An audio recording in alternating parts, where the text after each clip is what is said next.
Hej, jeg vil i den her video lige prøve at vise jer, hvordan man kan installere en Ricoh printer inde på TUV Vesterport.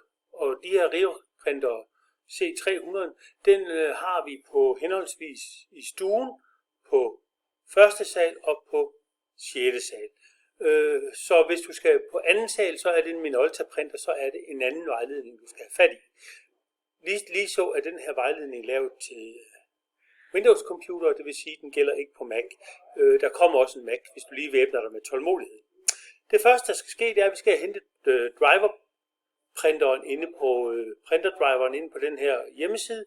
Og hvis I kigger ned under linket her i den her YouTube-video, så vil jeg allerede nu have lagt et link, så hvis I klikker på det, så downloader maskinen automatisk driver til printeren. Det har jeg gjort, så jeg går over i min overførsler og finder min fil, som er blevet hentet. Det er den her, der hedder 99 et eller andet fra Ricoh. Og jeg skal udpakke den, så jeg beder lige om at få extracted. Så pakker den filen ud, hvorefter jeg kan dobbeltklikke på den, og så er der en RV setup hernede. Den dobbeltklikker jeg på og giver tilladelse. Vi går så i gang med, og jeg skal lige acceptere her, med at skal lede efter en printer, som er etableret på netværket. Printeren her sidder på vores netværk, så derfor beder vi den om at lave en netværkssøgning.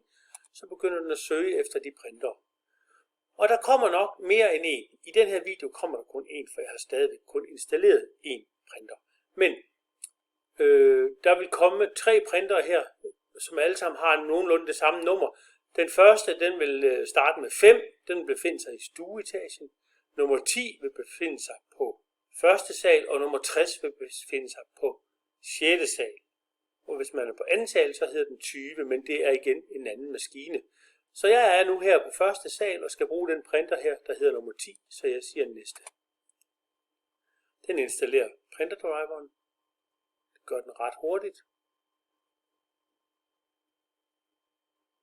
Sådan. Nu er jeg så færdig med det. Nu kunne jeg godt tænke mig lige, at man kunne lave alle mulige software management. Det er vel noget med noget dobbeltsidigt og sådan noget. Hvis man har brug for det, så kan man gøre det. Det vil jeg ikke lige gøre i den her video.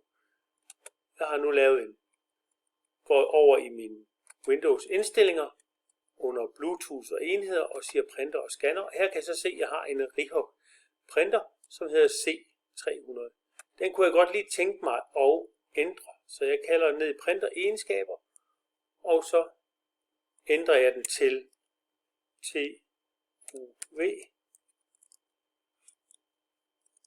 Vesterport første sal.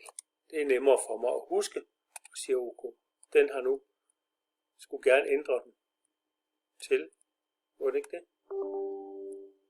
Det gjorde det, fordi nu har jeg jo ændret navn, så hedder den noget andet herinde. Godt. Jeg kan så prøve at tage et testprint med et eller andet Word-dokument eller noget lignende. Tomt dokument og skriver et eller andet her. Bum. Filer.